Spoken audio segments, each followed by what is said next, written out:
So first of all, thanks for inviting me here in the Swedish Competence Center to give a bit more insight on what we are trying to set up with the EU chip design platform.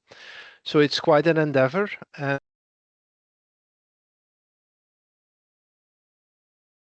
Romano, you're muted. Yeah, you're muted. Yeah. It's probably because I pressed the space bar and wanted to go to the next slide, and then I muted myself. Apologies for that. So this slide you saw already in Maria's presentation, but I want to take a different perspective. So first of all, and Maria corrected it later on gladly, there is only one design platform. There are not more design platforms. I hope there will also not come more design platforms because we need to centralize things, and that's what we are trying to do. So we try to create one place where you can find everything that you basically need to make an IC, and these are the tools, the IP, but also here on the right hand side you see the fabs, packaging, assembly and test. So this you could call it are the commercial outlets where you can make your chip. And then of course there is the link with the pilot lines at the bottom. Currently there are 5 pilot lines plus I think another 5 or 6 quantum pilot lines. So we also need to connect those so that if those come to the level that people can manufacture something, that we can also enable that. So you can see that the design platform is strategically centered in the middle. It's not my slide, it's a slide of DG Connect, but I think this shows how important the design platform is. Our first focus will be startups and SMEs. And then later on, we will also go more to what we call system houses, integrated device manufacturers, and then maybe also research centers and universities. Currently, the last two, the research centers and universities, are under Euro practice. But the Commission foresees that by the end of 2028, we will have to integrate Euro practice under the design platform. So that's a bit the mission we are into. So what were the objectives that DG Connect set when they launched the CHIP Act? So the objective for the design platform were the following. So lower the barriers to IC design, and then in particular for the very advanced technologies, foster collaboration between the different stakeholders in the EU, support the development of IC skills by offering training and support services. And here we also look to the competence centers who really need to help us with that. Then integrate access to the pilot lines and commercial fabs for early prototyping. It says early prototyping, but in the end, we also want really to do commercial prototyping and volume production. So that is really, you could call it a pipeline that we're building up. And then the last point is leverage and build upon existing platforms and initiatives. And yeah, the Commission has called it sometimes Euro practice on steroids, and that's what we are trying to do here. We try really to create a similar structure as Euro practice, but then focusing on the industry. And the goal was, or still is to develop a cloud-based design infrastructure where you can find all the tools, kits, IP, etc., that you need to make a design. It says cloud-based, but there will be different clouds, and that you will see later on. So here in this slide, you see a bit what we are setting up. So it's an enabling design environment where you find the tools and IP. And the tools, it's not only commercial, it's also open source. So that's important to stress. We try to create also really a kind of marketplace and outlet for open source initiatives, especially the ones that are being launched in Europe, so that we can offer those to the customers. The customers you can see here on the left-hand side, which is initially startups and SMEs, but then later on we also hope to involve other industry players. Then you see on the right-hand side, of course, the link to the manufacturing, so the pilot lines and the foundries. And for that, you need PDKs. So that's the block that you see here in the design enabling, the enabling design environment. Then there is training and support. For the training and support, we really need the help of the competence centers, especially on what we call the orientation phase. So to make sure that an early company knows what type of technologies and tools they need to use, and that we can then onboard them in a smooth way on the design platform. And then the last bullet here you see is design enablement. And for that, they will do design enablement teams. And this brings me to this slide. So you see there is a platform coordination team. That's the team that I'm heading. And this will provide the central services. And I muted myself again. Sorry for that, but this time I got it. It's also has the role to coordinate the design platform and to make sure that there is sufficient quality of the services that we will provide. So we will develop mentoring and training programs. And what do we mean by mentoring? This is business mentoring. So we will help startups with their go-to-market plan, how to negotiate with vendors or with other entities that they will have to do later. But more importantly, we will ensure that they are in a smooth way connected with investors and VCs so that they can secure funding for their scale up phase. Then obviously we will link to the other ChipGU initiatives, so you can read here the competence centers and the pilot lines. We will negotiate framework agreements with the big vendors. So these are the commercial EDA vendors. So you read here Cadence, Synopsys, Siemens EDA, Keysight, etc. And what we try to achieve is that they get good conditions, or that they give good conditions to startups. And then, of course, we will select, onboard, and integrate design enablement teams. These are the boxes here underneath, and in the blue box. And there was a call launched by ChipGU not so long ago. I think it was closing at the end of July. So different people or organizations and consortia have applied to that call. And the result is that 9 proposals have been invited now to negotiate the framework, the grant agreement. So there will be 9 DETs if they made it up to the grant agreement signing.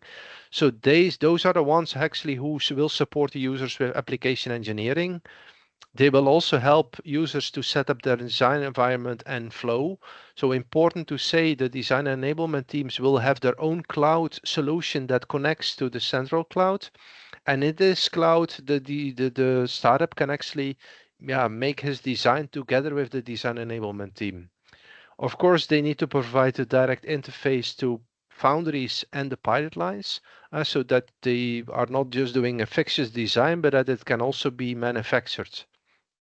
And then also important to say that they should also support the customer with the supply chain in first phase with prototyping, but then of course when the startup scales up, also to support the volume products. So that's what the design enablement teams needs to do. And if you place this in an overall architecture, then it looks as follows. So on top you see again the PCT, so the platform coordination team with the central cloud services.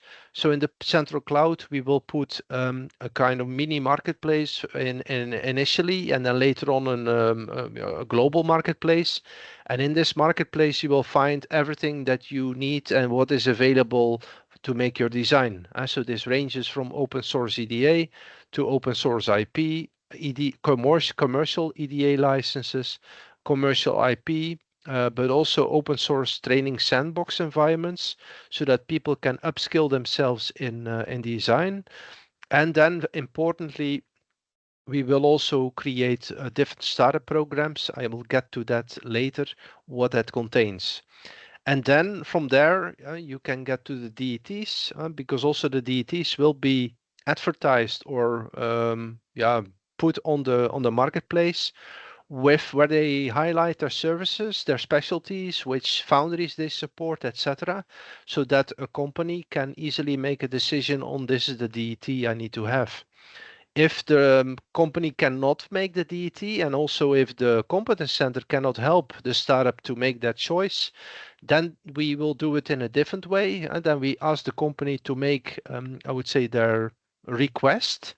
And then we send a request to all the DETs. Then the DETs can apply to the company with this is the service that we propose, this technology that we propose. And then the company can make their own choice. So that's a bit the mechanism that we want. The last element you see here, there is a pig. And this is not a small pig, this is a big pig. Why is it a big pig? Because the Commission has reserved 220 million euros to support startups This will go under a scheme of FSTP, so that will be managed by the PCT.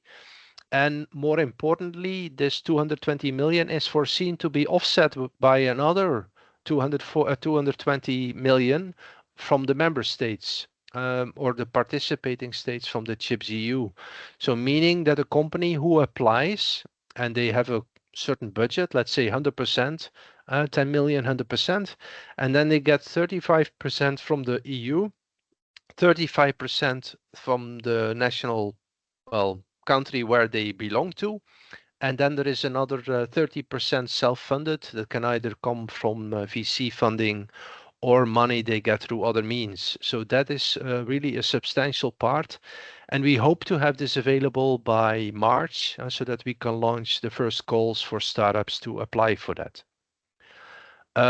So what is a typical design journey that a company has? So when you start very early, you don't know yet, or unless you are coming from universities and you are already experienced designers, then you might know what are the flows, etc., that you want to do. If you are not, then you come in what we call pathfinding. And this you can do in the central cloud. And here we also invite the competence centers to explore that environment once it is there. So that you can create a kind of ideation, so shaping your idea further. We will also make available different training programs focused on IC design. And here is also outreach to the different competence centers to put the heads together and not duplicate each other's work, but really make sure that everything on IC design is centralized in the design platform.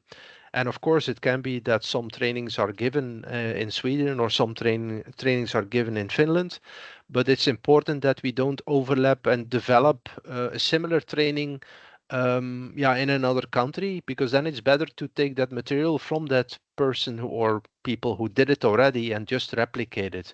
So we want to create a kind of trainer process. Then once the company has sufficient skills and is able to make a chip, then they come in what we call the incubation stage. And this is a stage where you have very little money. So they have maybe gathered up to 1 million. And then we come in the flow that they can get commercial EDA. Of course, they can also choose to take open source, but suppose they want to take Cadence, then we have, or we are negotiating, but we are nearly there, I would say, that they can get licenses from Cadence in a very good condition. So, but that's of course for startups who have very little money. Then when they move to the acceleration phase, when they have a bit more money, up to, let's say, 15 million or so, then we are still negotiating with the big vendors, IP and EDA vendors, to see how we can offset that cost. So meaning lower the cost from the EDA side, but also from the big pig. As you remember, there is the big pig with the 220 million. And that cost can, well, it's not only EDA costs that can be covered, but also all the other things that are written here. So also IP, the manufacturing cost, test and debugging cost, and importantly, also the design cost that is taking place, not for the personnel at the startup, but for instance, if the company would need help from a design house, or especially from the DETs, then that cost is also eligible. So it's important to mention that we have these two phases, so incubation and acceleration. And to support those startups, we will also create those programs. So we will create an incubation program and an acceleration program, but that I will show in the next slide. And the eventual thing that we want to do is we want to move them really to production, so to commercialization. And then, we will have a secure supply chain that will be followed by the DET. And then, hopefully we have many companies that we can push through this funnel from the orientation to the really the commercial phase. Because what we want to achieve with the design platform is really to have more companies that make it till the end and become successful. So who are we? Who is the platform coordination team? We are the following people. So imec is the coordinator. Then we have Fraunhofer and CEA from the big RTOs, you could call it. Then we have INL in Portugal, CSIC in Spain, we have TU Eindhoven, who's focusing mostly on photonics. Then we have Tampere University, who is quite strong in design. I mean, it's the Nokia ecosystem, you could call it. It's a bit broader than that, of course.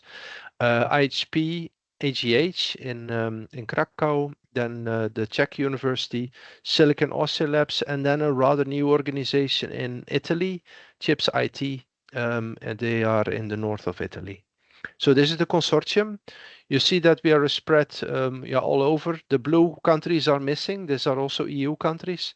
But of course, we couldn't have all countries on board, but we try to have a good set of partners to make it to a success. So these are the people behind the initiative. At least these are the people who gathered, I think it was in June, early June in Prague. And it is quite an endeavor because it's not so easy to achieve, and we have many things we need to build up. So these are to give a kind of an example of how complex it is. So we have to build 5 pillars. One pillar is the central cloud. This we do through a tender process together with ChipsEU. So we are working now with Digit, an organization in the European Commission, to select through a public tender a company that can help us to build this cloud solution. So we will launch this very soon, and then hopefully we can start to build and have it ready by the end of next year. That's the goal. Because remember, the central cloud needs to have an interface to the design enablement teams, needs to have a marketplace, needs to have sandbox environments, but we also need to make, I would say, what we call infrastructure as code. So make the design platform scalable so that the design enablement teams can easily start working. Then pillar 2 are the startup programs. So remember, these are the incubation and the acceleration programs, which is mostly to enhance the fabless company skills and secure next rounds of capital so that they can easily scale up. So for the incubation phase, it is to bring them to, I would say, 2 to 5 million. But the acceleration phase, we really want to bring them to the 50 million range, depending, of course, on the solution that they want to put in the market. Because in the acceleration phase, the graduation is really when the startup will have secured more VC money. And that's also what we will do. Then pillar 3 is the design enablement team. So as I said, we have the first 9 selected, and it is likely that there might be coming another call by the end of next year or so to ask more DETs or potential DETs to apply. This will depend, I would say, on if there is a gap in the current DET network. And this is too early to tell because they just have been invited for grant agreement negotiation. And of course, I don't know who they exactly are and what they offer. So it's hard to say whether there is a gap, but it's likely that there will become a new call. Then pillar 4 are the predefined license agreements for commercial EDA and IP. And there we want to not only lower the cost, but also significantly reduce the time to negotiate. Typically, startups, they lose a lot of time, first of all, to get in contact with the EDA and IP companies, and then secondly, to get a license agreement signed at good conditions. So this time we really want to reduce to a minimum. And then the last pillar are the different levels of support to guide fabless companies through their journey. Of course, not everything is here. Open source is missing, but that's a bit part under the pillar 1. So open source will really be part in the central cloud. So that's, of course, another element that is clearly part in the design platform. So what is the timeline? So we are now, starting in Q4. So we have a website, and we are now improving the website with, I would say, more features. And then very soon we will add to that what we call a mini marketplace.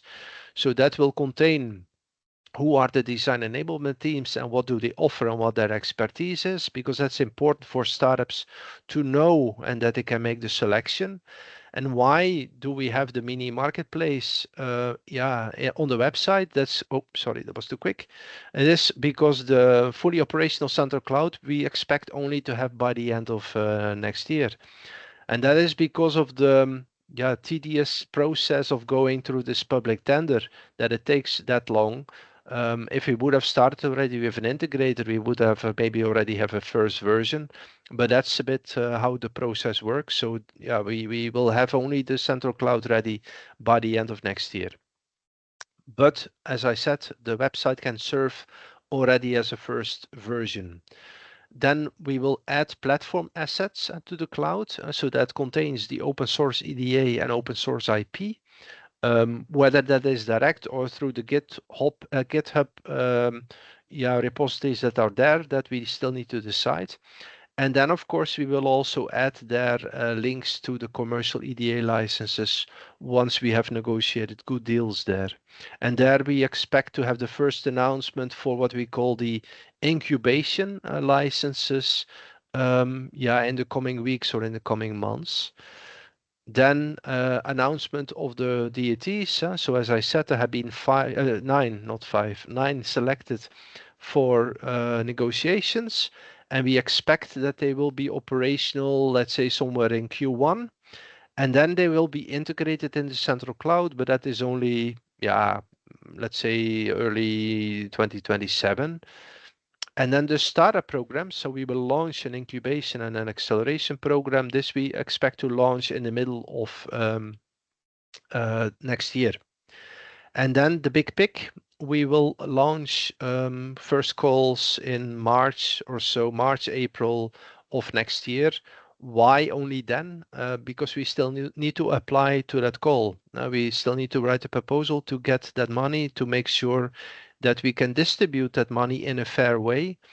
Because of course we want to avoid that the would-be startups who don't get the money and other ones who get it unrightfully. So we need to do this very tedious. I promised you that I would zoom in a bit more on the startup programs, because this is an important element that we try to set up. So it's not only about the money. It is also about bringing those startups up to a higher level. So we will provide mentoring. And what does it mean? So each startup that has been selected will get 20 hours of mentoring in blocks of 2 hours. So you have 10 blocks. For that block, you can ask all kind of advice, can be business advice or technical advice. We will have a network of semiconductor industry experts who can provide us this advice as mentors one-on-one with the startups, and they will be available on call, so meaning the 2 hours they can do it on the availability of the expert. We as the PCT will handle the mentoring requests, and we will connect and also the startups with the most suitable mentor. So also there, reach out to you if you know people who like to do this. Let me know, because we are of course still looking for mentors. Remember, we want to launch this program somewhere in June next year. So the incubation program is a free running program, so people can join whenever they want. And the mentoring activities are eligible under this program, so the 20 hours. We will also provide dedicated training material, for instance, but that will be more online, like entrepreneurship, go-to-market. But we also want to have a 1 week physical on-site that coincides with the graduation of the acceleration startups. So in the acceleration program, it is important to mention that this will be equity free. So many startup programs, they actually ask equity from the startup. This we will not do. The acceleration program will be cohort based, so that's typically what happens in startup programs. So we will have minimum 2 is maybe a bit on the ambitious side, but we want to have 2 cohorts per year, where we have maybe up to 10 startups per cohort. There they will have compulsory frontal courses, so this will be mostly on business aspects. So this will also be from industry leaders and entrepreneurs. mostly from the semiconductor industry, because we don't want to create what you can find in any business school. We want to do something that is really focusing on the semiconductor industry, and more specifically, yeah, people who have made already a few ASICs in their life. So we want also to set clear KPIs and goals for the startup graduation, because the graduation will be a demo day where the people will pitch in front of VCs and other investors, where there will be exhibition booths, and this will be an H in between, by the way. It's not the booths for walking, it's the booths to visit. And there will be a graduation ceremony, because as what we want to do is that some of those VCs are coupled to some of the startups so that they then get more money and can scale up. So that's quite ambitious. And there we really need your help as well. So how do we see the interaction with the competence centers? So we see you as the filling the pipeline. So we want that you move startups and SMEs, and but also innovators through the pipeline into the design platform. So you can help us with creating awareness and advocacy. So you can read out to academia, to RTOs, to technology transfer offices, to existing accelerators, to industry associations, etc., VCs, of course, and yeah, make awareness of what we are trying to do on the design platform. Then help us with the mentoring and the training. So if you know people who like to mentor startups and want to do this under the design platform, please let me know, because we still, of course, need a lot of people there. And then, the last phase will be the structured orientation. So this, you could say, is, for instance, helping them to make the selection on which DET they need to choose, or which technology is the best for them. That's a bit what we want to do. And in the end, I hope we can push many startups into the design platform and bring them to a successful end. So that, I would say, concludes a bit my talk, and then I'm open for questions, of course.